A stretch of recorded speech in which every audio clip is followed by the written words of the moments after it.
que ya conoces el valor y la estructura gramatical de la oración, podemos hablar sobre su clasificación. La gramática tradicional divide el estudio de la oración en dos partes, denominando a la primera oración simple y oración compuesta a la segunda. La oración simple es aquella que posee un solo sujeto y un solo predicado. Por ejemplo, Horacio estudia filosofía. Se pueden clasificar según el modo o sentido del verbo y por la índole o clase del verbo. En la primera clasificación encontramos las oraciones aseverativas, que afirman o niegan un hecho o su posibilidad empleando verbos en modo indicativo o potencial. Por ejemplo, la aceituna produce aceite y yo iría al teatro.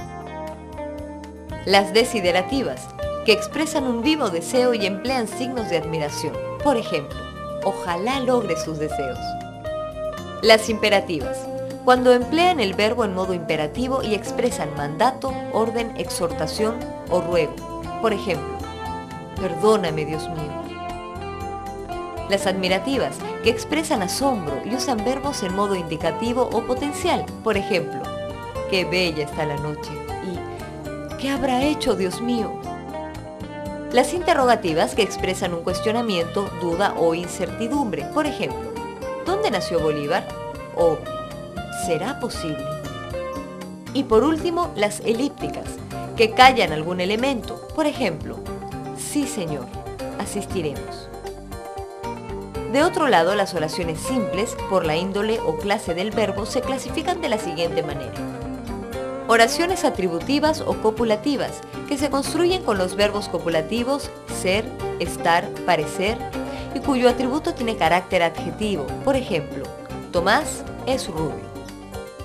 Y las oraciones predicativas, que son oraciones de predicado verbal, en las que el núcleo del predicado no es un verbo copulativo y se puede completar su significado con uno o varios complementos. Por ejemplo, Ana escribe una carta. Ahora pasemos a las oraciones compuestas. Estas pueden definirse como aquellas oraciones que se forman por la unión de dos o más oraciones simples y que por lo tanto utilizan dos o más verbos.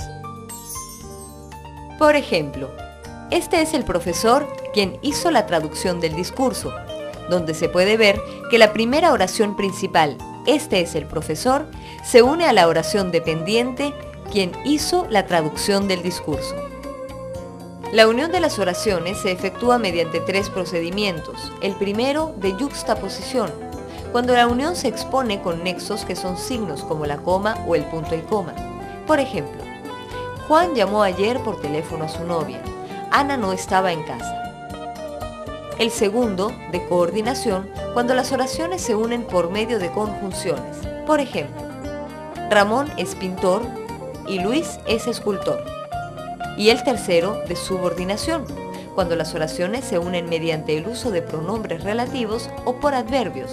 Por ejemplo, un chico que nació en Argentina llegó ayer mientras estaba nevando.